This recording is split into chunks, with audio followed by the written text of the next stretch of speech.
اور ہمارا یقین اللہ کی ذات پر توکل پختہ ہوگا کہ وہی اللہ ہے جس نے مجھے پیدا کیا، اسی اللہ کے نام سے میں یہ کام کر رہی ہوں اور وہی اللہ میری مدد کرے گا تو میرا یہ کام پورا ہوگا۔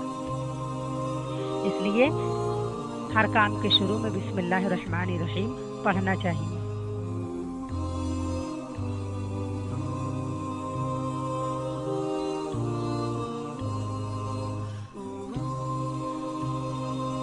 شروع کرتی ہوں میں اللہ کے نام سے جو بے حد مہربان نہایت رحم والا ہے۔ الحمدللہ رب العالمین، تمام قسم کی تعریف اس اللہ تبارک تعالیٰ کے لیے ہے جو سارے جہانوں کا پروردگار ہے۔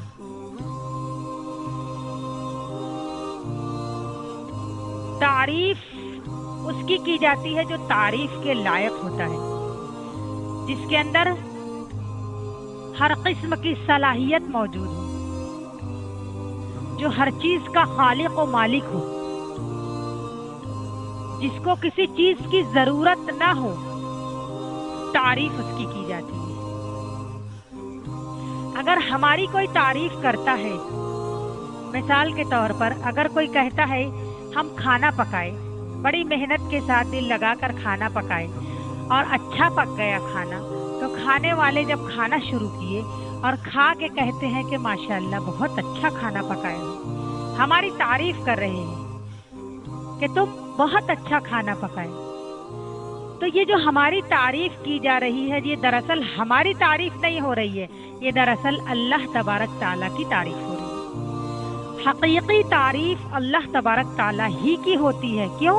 اس لیے کہ اللہ نے میرے ہاتھوں میں وہ طاقت عطا فرمائی، میرے دماغ میں وہ طاقت عطا فرمائی کہ میں کھانا پکانے کے پروسیجر کو بخوبی انجام دے سکی۔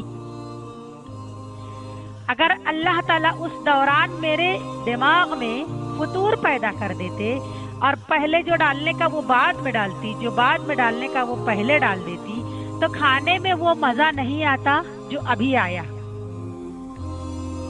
تو سمجھ میں یہ آیا کہ حقیقت میں تعریف اپنی نہیں ہو رہی، حقیقت میں تعریف اللہ کی ہو رہی، جس نے ہمیں بنایا ہے، ہمیں تخلیق جو کیا ہے۔ تو تمام تعریفیں جو بھی دنیا میں ہوتی ہیں کسی کے بھی تعلق سے، وہ سب تعریف کا لائق اللہ تبارک تعالیٰ ہے۔ یعنی حقیقت میں تعریف اللہ کی ہوتی ہے۔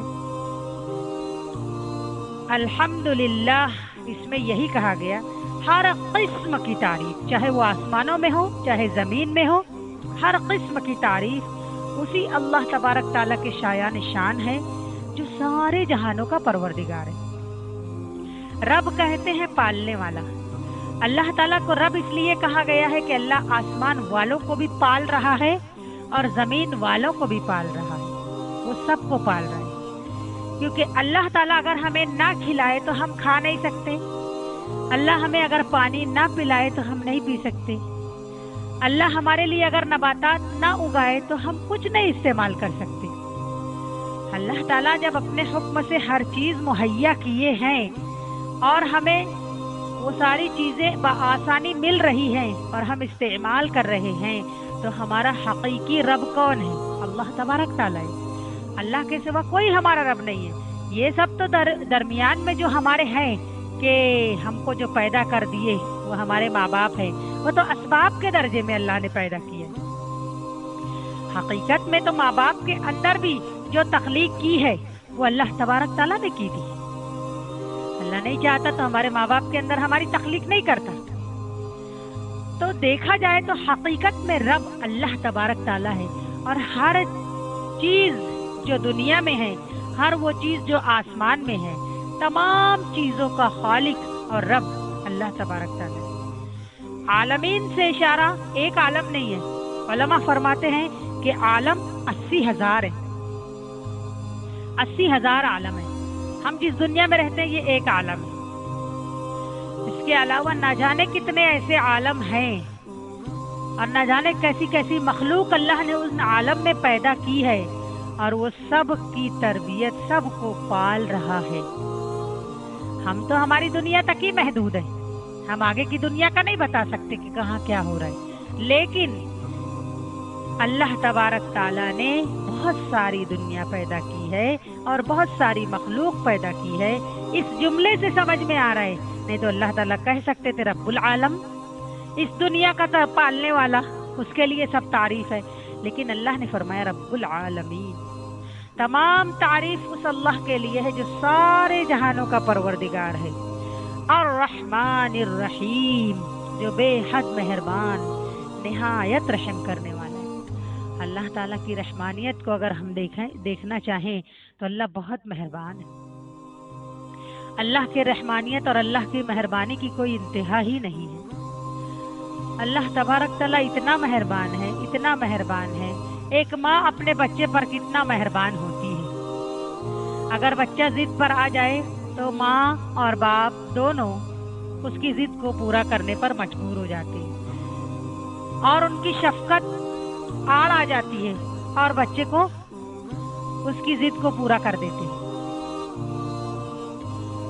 اگر بچہ بہت رو رہا ہے، بہت گڑ گڑا رہا ہے تو وہ جو چیز مانگ رہا ہے اس کو دے دی جاتی ہے. حدیث پاک میں ہمارے نبی کا فرمان ہے، اللہ تبارک تعالی ایک ماں نہیں 70 ماؤں سے زیادہ رحم کرنے والی ذات ہے. 70 ماؤں سے زیادہ محبت اور شفقت کرنے والی ذات ہے. اور رحمان ایسا رحم کرتا ہے کہ جس کی کوئی حد ہی نہیں ہے. وہ ایسا رحم کرتا ہے. دنیاوی اعتبار سے دیکھا جائے تو اللہ نے دنیا بنائی، دنیا میں انسانوں کو پیدا کیا. اب کتنے ایسے لوگ ہیں جو اللہ تبارک تعالیٰ کے آگے جھکتے ہیں، اللہ کی پرستش کرتے، اور کتنے ایسے لوگ ہیں جو اللہ کے آگے جھکتے ہی نہیں، اللہ کو مانتے بھی نہیں. لیکن دنیاوی نظام کے اعتبار سے دیکھا جائے تو اللہ مومن کو بھی کھلا رہا ہے، کافر کو بھی کھلا رہا ہے. مومن کے لیے بھی سورج نکال رہا ہے، کافر کے لیے بھی نکال رہا ہے. مومن کے لیے بھی بارش برسا رہا ہے، کافر کے لیے بھی. اللہ ایسا نہیں فرماتا یہ میرے بندے ہیں، ایمان والے ہیں تو میں ان پر ہی بارش برساؤں گا، وہ کافر ہے تو ان پر نہیں برساؤں گا. اللہ ایسا رحمان ہے. اس کی رحمانیت بالکل عام ہے، کیونکہ وہ جانتا ہے کہ مخلوق میری ہے، میں پیدا کیا ہوں. وہ مانے نہ مانے، لیکن میرا کام یہ ہے کہ میں ان کی تربیت کروں، میں ان کی پرورش کروں، میں ان کو دوں. سب کو برابر دے گا. بس بات یہ ہے کہ اللہ تبارک تعالیٰ نے ہمیں یہاں پر اختیار دے دیا ہے. ہم کو اس دنیا میں بھیجا ہے، ایک مقصد کے تحت بھیجا ہے کہ جاؤ اور عمل کرنا. اللہ کی رضا کے لیے، اللہ کی خوشنودی کے لیے عمل کرو. یہ اللہ تبارک تعالیٰ ہماری پیدائش کا مقصد بتائے ہمیں کہ جاؤ اور دنیا میں جا کر عمل کرو. جو جیسا عمل لے کر آئے گا میرے پاس، میں اس کو ویسا سلا دوں گا انشاءاللہ العظیم. باقی کی تفسیر آگے والے ایپیسوڈ میں بتاؤں گی. وما علینا الا البلاغ.